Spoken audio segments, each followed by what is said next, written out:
말씀을 보겠습니다. 마가복음 1장 2절에서 5절까지 말씀.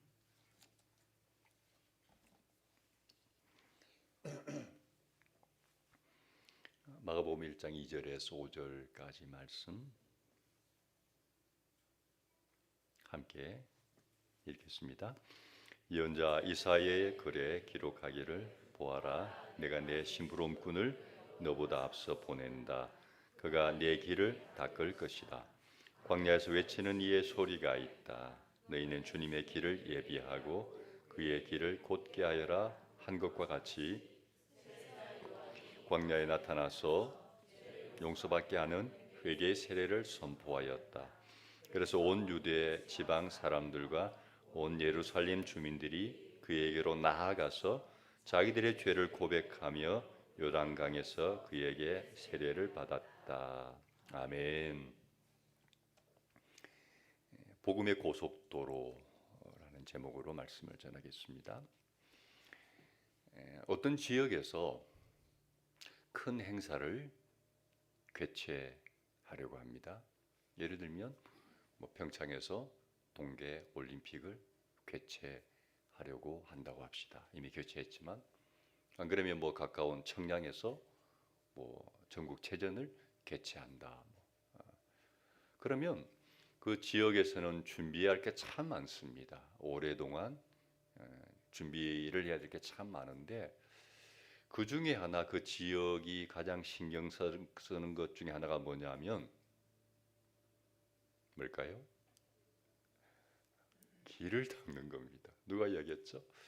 도로를 정비하는 겁니다. 길을 새로 만들든지 안 그러면 또 확장하든지 도로를 정비하는 것을 굉장히 중요하게 여깁니다. 상식적으로도 맞는 이야기죠. 왜요? 큰 행사를 진행하면 수많은 사람들이 몰려올 텐데 도로가 불편하면 오는데 어려움이 있습니다. 체감적인 어려움이죠. 벌써 오는데 길이 막 꼬불꼬불하고 도로가 좁고 그러면 오는 사람들이 벌써 오면서 좀 짜증이 나죠. 그 도시에 대해서 부정적인 이미지가 벌써 확 들어요. 이게 뭐냐? 그래서 그 지자체에서는 어떤 행사를 진행할 때 반드시 도로를 만들든지 확장하든지 정비하는 일을 합니다. 지난주에 복음에 대한 이야기를 했습니다. 복음은 굿뉴스입니다. 좋은 소식, 기쁜 소식입니다.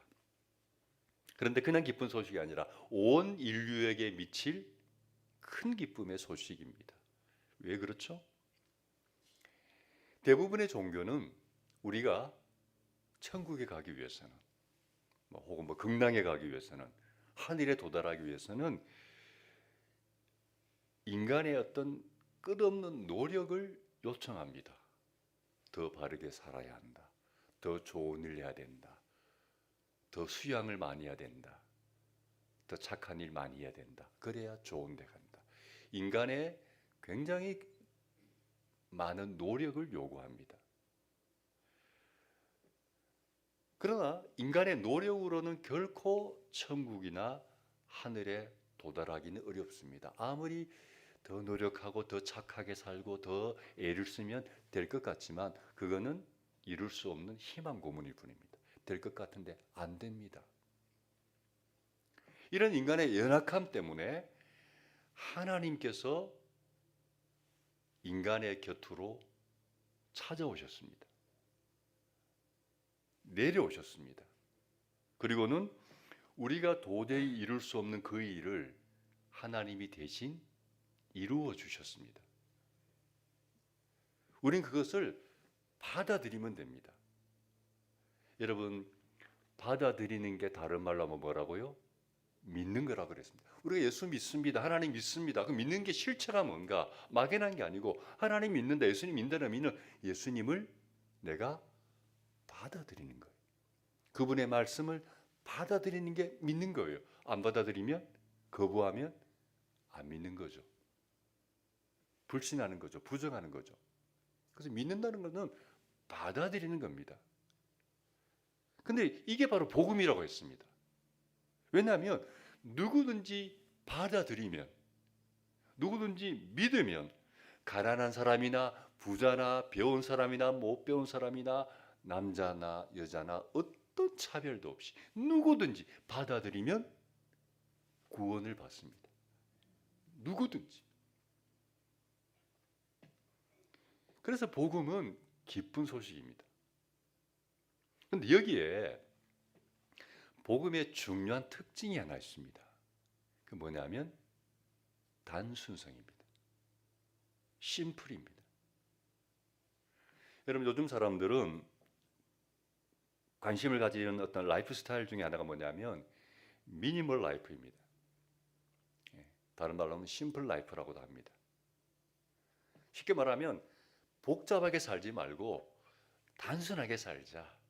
우리 너무 복잡하다. 너무 많은 것 가졌다. 최소한의 것을 가지고 심플하게 살자. 요즘 많은 사람들이 관심을 가지고 있는 삶의 스타일이죠. 우리가 잘 아는 애플의 창업자 스티브 잡스가 이런 심플한 삶을 굉장히 좋아했다라고 알려져 있습니다. 그래서 여러분, 애플의 디자인 철학도 뭔지 아세요? 심플입니다. 애플의 디자인 철학 심플입니다. 그래서 애플의 제품을 보면 다 거의 모든 제품이 굉장히 심플합니다. 복잡하지 않습니다. 단순합니다. 근데 복음이 그래요. 복음의 특징은 뭐라고요?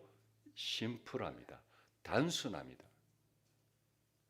사실은 그래서 기독교 복음의 가치를 폄하하는 사람들이 있습니다. 왜요? 너무나 중요한 인간의 구원의 문제를 말하는데 그냥 믿으면 누구든지 구원받는데요. 그냥 믿으면 누구든지 구원받는데 그게 너무 쉽고 단순하다는 거예요. 이 굉장히 중요한 문제인데 해법이 너무 쉽고 단순하다는 거예요. 아니 뭔가 또 더 깊은 진리가 있어야지. 뭔가 또 오묘한 뭐가 진리가 있어야지. 그냥 예수 믿으면 구원받아? 에이, 너무 쉽고 단순하다고 도리어 우습게 여깁니다.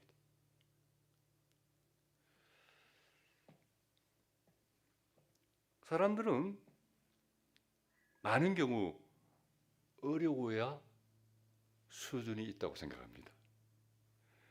뭔가 어려운 이야기를 하고 난해한 이야기를 하면 뭔가 수준이 있는 것 같아. 나는 이해 못하지만 뭔가 있는 것 같아. 어려운 이야기 하니까. 그런데 기독교는 심플합니다. 특별히 복음은 심플합니다. 왜 그럴까요? 기독교는 구원의 종교이기 때문입니다. 무슨 종교? 구원의 종교. 기독교는 철학이 아닙니다. 학문이 아닙니다. 기독교는 위기에 빠진 인간을 구원하는 구원의 종교입니다. 그래서 심플합니다. 자, 예를 들어 봅시다.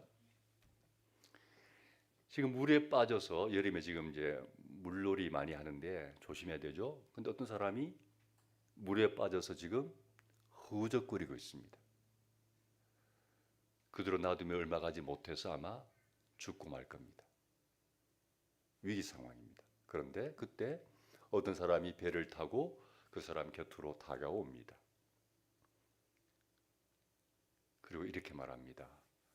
많이 당황하셨죠. 이럴 때는 당황하시면 안 됩니다. 마음을 가라앉히셔야 됩니다. 차분해지셔야 합니다. 저를 따라 봅시다. Peace. 한 번 더 숨을 깊이 들이쉬면서 Peace. 마음을 가라앉히셔야 됩니다. 그래야 살 길이 생깁니다. 그게 어려우시다고요? 잘 안 된다고요? 그러면 저의 이야기를 곰곰이 귀 기울여 보십시오. 이거 유명한 분의 이야기입니다. 이순신 장군께서 생즉 필사, 사즉 필생이라고 말씀하셨습니다. 무슨 의미죠? 살고자 하면 죽고 죽고자 하면 삽니다. 지금 살려고 몸부림치면 죽습니다. 죽을 각오로 나 죽는다 생각하면 살아납니다. 이 의미를 깊이 묵상하시면 살 길을 찾을 수 있습니다. 여러분 배 타고 와서 그렇게 설명한다고 합시다. 지금 죽어가는 사람에게 맞는 이야기입니까? 맞지 않는 이야기입니다. 근데 대부분의 종교가 그렇게 한다는 거예요. 더 깊이 사색하세요. 더 깊이 수양하세요. 더 깊은 깨달음에 도달하세요. 그러면 구원이 있습니다. 뭔가 좋은 데 갑니다. 뭔가 기쁜 것 같은데 사람을 못 살려요. 그럼 기독교는 어떻게 할까요? 물에 빠져 죽어가는 사람 곁으로 다가가서 단순하게 한마디 합니다. 무슨 말 할까요? 내 손 잡으세요. 내 손 잡으세요. 그리고 손을 내밀어요. 단순해요. 복잡하지 않아요. 근데 사람을 살려요. 구원해요. 여러분, 하나님께서 우리를 살리려고 하면서 하나님의 수준에서 깊은 이야기를, 나 수준 높아, 그러면서 하나님의 수준에서 깊은 이야기를 우리에게 이야기합니다. 이거 깨닫고 알게 되면 구원받을 수 있어. 근데 우리는 우리 수준에서 하나님의 수준을 이해 못합니다. 할 수가 없습니다. 뭔가 10년, 20년 돌을 닦고 막 깊이 연구하면 혹시 깨달은 사람이 간혹 있을 수 있겠지만 우리 같은 평범한 사람들은 하나님의 수준을 이해할 수가 없어요. 알아듣지를 못하는 거죠. 그래서 하나님은 어렵게 말하지 않습니다. 아주 심플하게 말합니다. 내 손 잡아. 그러면 살아. 그걸 신앙의 용어로 표현하면은 누구든지 받아들여. 그러면 구원받아. 그냥 믿으면 구원받아. 너무 심플해요. 그래서 누구든지 이해할 수 있어요. 어린아이도 이해할 수 있어요. 그래서 구원받을 수 있어요. 그래서 이게 복음이에요. 기쁜 소식이에요. 여러분, 기독교는 철학이 아니에요. 학문이 아니에요. 철학을 좋아하시는 분들은 다른 종교 가셔야 돼요. 불교 뭔가 깊은 것 같아. 굉장히 어려워. 철학을 원하면 다른 종교로 가셔야 돼요. 근데 기독교가 수준이 낮은 게 아니죠. 하나님의 진리는 사실 우리가 깨달을 수가 없어요. 그렇기 때문에 하나님이 어떻게 하십니까? 스스로 우리 수준으로 내려온 거예요. 교육도 눈높이에 맞추라 그러잖아요.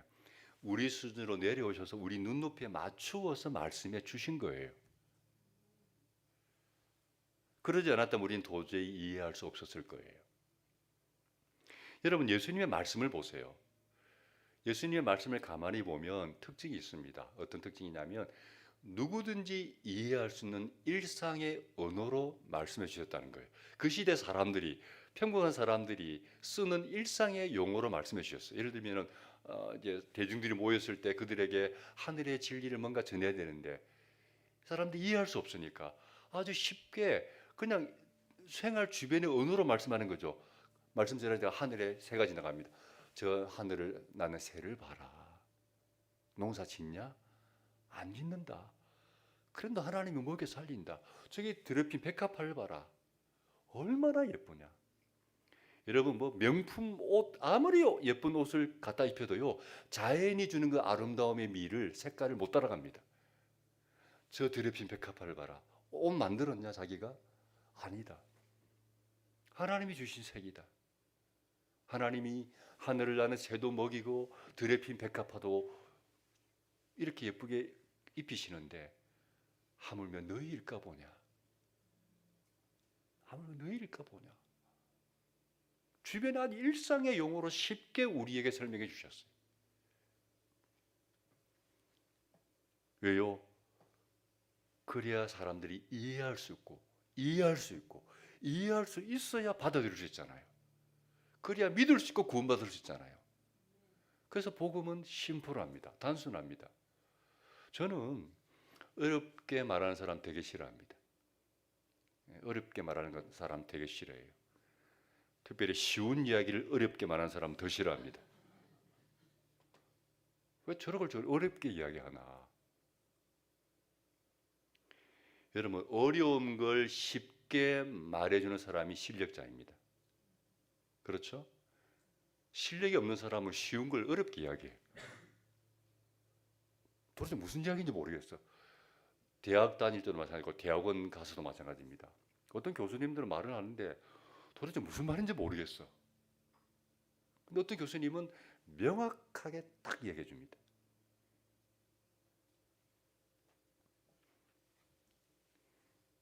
실력이 없으면요, 쉬운 것도 어렵게 말해요.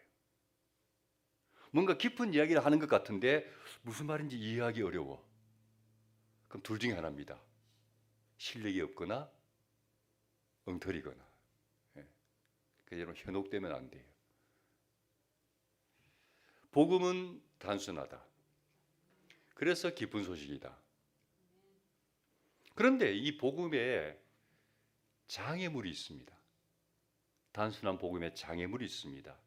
이 복음이 우리에게 와야 하는데 못 오도록 막는 장애물이 있습니다. 그 장애물이 뭘까요? 우리 자신이에요. 하나님은 모든 사람이 다 이해할 수 있도록 아주 단순하게 말씀해 주셨어요. 누구든지 이해하고 구원을 받으라는 거죠. 그게 하나님의 마음이에요. 누구든지 그걸 이해하고 구원을 받기를 원하시는 거죠. 그러면 우리가 해야 할 일은 뭘까요? 단순한 이 복음을 우리도 어떻게 받아들여요? 단순하게 받아들이는 거예요. 하나님이 누구든지 이해할 수 있도록 핵심을 논리적으로 잘 설명해서 우리에게 주셨어요. 누구든지 믿고 구원받아라. 그럼 우리는 그 단순한 복음 우리도 단순하게 받아들이면 돼. 받아들이는 게 뭐라고요? 믿는 거예요. 근데 문제는 뭐예요? 우리가 단순하지 않다는 겁니다. 문제는 우리가 단순하지 않다는 거예요. 여러분 요즘 전도서 읽고 있죠? 전도서 며칠 전에 읽다가 재밌는 거 발견했어요. 전도서 7장 봅시다. 29절. 다 같이 시작. 그렇다. 다만 내가 깨달은 것은 이것이다. 하나님은 우리 사람을 평범하고 단순하게 만드셨지만 우리가 우리 자신을 복잡하게 만들어 버렸다는 것이다. 이 말씀이 있었어요. 참 맞는 말씀입니다. 하나님은 우리를 평범하고 단순하게 만드셨어요. 우리가 우리 자신을 복잡하게 만들어. 뭔가 사는 게 복잡해. 생각이 복잡해. 여러분 하나님이 우리를 단순하게 만드셨다는 의미는 아무 생각 없는 존재로 만든 게 아니고 우리를 정말 하나님의 형상을 닮은 지정의를 가진 아주 수준 높은 사람을 만드셨거든요. 근데 우리를 단순하게 만드셨다는 의미는 이런 거예요. 이런 거로 저는 이해를 해요. 예수님 말씀 하나 인용하겠습니다. 마태복음 6장 31절 32절 같이 한번 읽어보겠습니다. 시작. 그러므로 무엇을 먹을까 무엇을 마실까 무엇을 입을까 하고 걱정하지 말아라. 이 모든 것은 모두 이방 사람들이 구하는 것이요 너희의 하늘 아버지께서는 이 모든 것이 너에게 필요하다는 것을 아신다. 예수님이 하신 말씀이죠. 주님 말씀합니다. 뭘 먹을까 뭘 마실까 무엇을 입을까 걱정하지 말아라. 왜요? 하나님 아버지께서 우리에게 뭐가 필요한지를 다 아시기 때문이다. 그 말을 되새겨보면 무슨 의미죠? 나는 너희가 뭐가 필요한지 다 안다. 근데 내가 누구예요? 우리 아버지예요. 우리 아버지가 우리에게 어떤 양식이 떨어졌는지 돈이 떨어졌는지 무슨 문제가 있는지 하나님 다 아신대요. 걱정하지 말아라는 말은 무슨 뜻이에요? 내가 책임져 줄게. 내가 너희 아버지 아니냐? 내가 도와줄게. 그 말씀이거든요. 여러분 신앙생활이라는 게 뭐예요? 하나님 믿는 게 뭐예요? 때로 염려가 밀려오죠. 걱정이 밀려오죠. 그렇지만 하나님이 우리 아버지지. 그분이 내 형편 아시지. 나를 도와주시겠지. 단순하게 그 하나님을 신뢰하는 거예요. 신뢰하고 마음의 평안을 누리고 감사하며 사는 거죠. 이게 하나님 믿는 거잖아요. 근데 우리는 단순하지가 않아요. 복잡해요. 내가 염려해야 되고 고민해야 되고 어떻게 먹고 살지, 어떻게 살지, 잠 안 오고.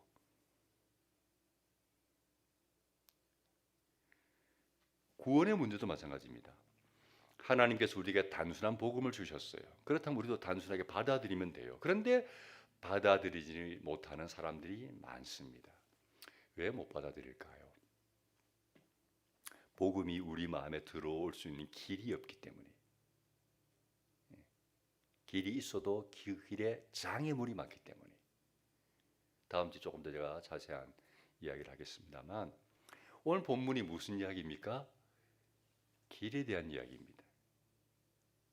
1, 2절은 이렇게 시작하죠. 봅시다. 같이 읽습니다. 하나님 아들 예수 그리스도의 복음의 시작은 이러하다. 예언자 이사야의 글에 기록하기를 보아라, 내가 내 심부름꾼을 너보다 앞서 보낸다. 그가 내 길을 닦을 것이다. 1절은 지난주에 살펴본 말씀인데 예수님의 복음에 대한 이야기입니다. 그런데 갑자기 2절에서 엉뚱한 내용이 나오는 것 같아요. 2절을 가만히 보세요. 어떤 이야기죠? 하나님께서 당신의 심부름꾼을 예수님보다 앞서 보내겠다고 말씀합니다. 그 심부름꾼이 예수님보다 앞서 와서 해야 될 일이 뭐죠? 길을 닦는 거예요. 내 길이라고 했어요. 내 길은 누구의 길이죠? 예수님의 길을 닦는 거예요. 예수님보다 먼저 와서 길을 닦아라. 길을 만들어라. 그 길이 무슨 길입니까? 3절 봅시다. 광야에서 외치는 이의 소리가 있다. 너희는 주님의 길을 예비하고 그의 길을 곧게 하여라 한 것과 같이. 광야에서 외치는 사람이 있습니다. 뭘 외치죠? 너희는 주님의 길을 예비하고 그의 길을 곧게 하여라 라고 외칩니다. 역시 길 이야기입니다. 길을 예비하고 그의 길을 곧게 하라. 길을 준비하고 길이 있지만 그 길이 구부러진 길이면 고속도로 같이 쭉 뻗은 길을 만들어라. 또 무슨 의미일까요? 4절 5절 봅시다. 같이 읽습니다. 세례자 요한이 광야에 나타나서 죄를 용서받게 하는 회개 세례를 선포하였다. 그래서 온 유대 지방 사람들과 온 예루살렘 주민들이 그에게로 나아가서 자기들의 죄를 고백하며 요단강에서 그에게 세례를 받았다. 세례 요한에 대한 말씀이네요.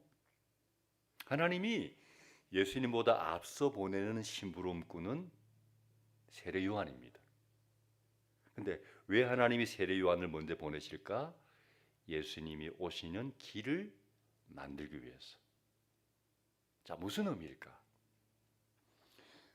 우리를 구원하기 위해서 예수님이 이 세상에 오십니다. 우리는 그분을 받아들여야 구원을 받습니다. 근데 사람들이 그분을 받아들일 준비가 안 되어 있습니다. 다르게 말하면 우리 마음에 그분이 들어올 길이 없는 거예요. 꽉 막혀 있는 거예요. 그래서 세례 요한을 먼저 보내서 예수님을 받아들일 수 있는 도로를 닦는 일을, 도로를 길을 내는 일을 하라는 거예요. 그래서 그런 의미에서 세례 요한은 길을 만드는 자예요. 예수님이 오실 길을 만드는 사람이에요. 근데 그 길을 어떻게 건설하죠? 어떻게 해야 우리 마음속에 예수님이 오실 길을 만들 수 있죠? 오늘 상태 좋은 분이 많이 계시네요. 4절 5절을 다시 보면 세례자 요한이 광야에 나타나서 죄를 용서받게 하는 회개의 세례를 선포하였다. 그래서 온 유대 지방 사람들과 온 예루살렘 주민들이 그에게로 나아가서 자기들의 죄를 고백하며 요단강에서 그에게 세례를 받았다. 요한이 광야에 나타나서 죄를 용서받게 하는 회개의 세례를 선포합니다. 회개하십시오. 회개하십시오. 하나님 나라가 가까웠습니다. 회개하십시오. 근데 이게 뭐라고요? 길을 만드는 거예요. 어디에? 우리 마음에. 다시 묻습니다. 우리 마음에 예수님이 오실 길을 만들기 위해 필요한 게 뭐라고요? 회개입니다. 회개를 해야 우리 마음에 주님 오실 길이 생깁니다. 그래서 회개가 중요해요. 회개가 뭘까? 오늘 간단하게만 말하고 다음 주에 자세하게 더 보충해서 말씀드리겠습니다. 다음 주에 맥주절이니까 아마 그 다음 주쯤 되겠네요. 회개가 뭔가? 회개는 문자적으로 뉘우칠 회, 고칠 개입니다. 뉘우치고 고치는 게 회개입니다. 뉘우치고 고치는 거. 그게 회개예요. 근데 여러분, 자기의 잘못을 뉘우치기 위해서 필요한 게 있어요. 뉘우치기 위해서는 선행되어야 할 게 있어요. 뭘까요? 자기의 잘못을 알아야 되죠. 인정해야 되죠. 그래 뉘우치죠. 부모들은 아이들을 잡아놓고 갖다 놓고 막 다그칩니다. 잘못했습니다라고 말해. 잘못했습니다. 말하면 용서해 줄게. 근데 아이들은 지가 뭘 잘못했는지 몰라. 내가 뭘 잘못했지? 부모님 자꾸 잘못했다고 말해래. 근데 본인이 그 잘못을 뉘우치지 못하면, 깨닫지 못하면요, 고칠 회개가 안 돼. 그래서 우리가 정말 회개하려면 먼저는 내가 잘못했다는 사실을 인정해야 돼. 인정해야 돼. 그 다음에는 고쳐야 되죠. 뭘 고쳐요? 행동을 바꿔야죠. 그게 회개예요. 우리가 하나님 앞에서 회개하면 바로 그 순간 우리 마음에 예수님이 들어올 수 있는 고속도로가 뻥 뚫립니다. 좁은 길이 아니라, 구부러진 길이 아니라 회개하면 그 순간 우리 마음에 예수님이 올 수 있는 8차선 도로가 확 뚫려버립니다. 회개하면. 세례 요한이 그 일을 했어요. 수많은 사람들이 요한에게 나와서 죄를 고백하면서 회개표로 세례를 받았어요. 그들의 마음속에 예수님을 받아들일 고속도로가 생긴 거죠. 그래서 막 주님을 받아들이고 사람들이 나와서 회개하고. 세례 요한 이후에도 수많은 사람들이 회개함으로 복음을 받아들였어요. 그렇게 하나님을 부정하던 사람들이, 아니 하나님을 대항하던 사람들이 어느 순간 회개할 때 그 마음에 고속도로가 생기면서 예수님을 뜨겁게 받아들이는 놀라운 일들이 수없이 일어나고 있죠. 말씀을 정리합니다. 복음은 기쁜 소식입니다. 왜냐하면 누구든지 이 복음을 받아들이면 구원을 받기 때문입니다. 풀라면 띄워주세요. 그래서 복음은 단순합니다. 왜요? 그래야 모든 사람이 이해할 수 있기 때문에, 이해해야 믿을 수 있기 때문에. 하나님이 우리를 위해서 단순한 복음을 주셨어요. 우리도 단순하게 그걸 받아들이면 돼요. 근데 단순하게 받아들이는 방법이 뭔가? 회개입니다. 회개. 내가 교만했습니다. 뭔가 아는 척했습니다. 내가 할 수 있다고 자신만만했습니다. 주님, 이런 제 교만을, 아집을 내려놓고 겸손하게 주님을, 주의 복음을 이제 제가 받아들이겠습니다. 그런 마음을 가지는 순간 우리 마음의 고속도로가 확 뚫리면서 복음이 우리 안에, 예수님이 우리 안에 들어오게 될 줄로 믿습니다. 바라기는 여러분의 마음에 이런 복음의 고속도로가 뚫려지기를 소망합니다. 그래서 예수님을 받아들여서 하나님이 주신 이 구원의 축복을 누리는 우리 모두가 되기를 소망합니다. 아멘.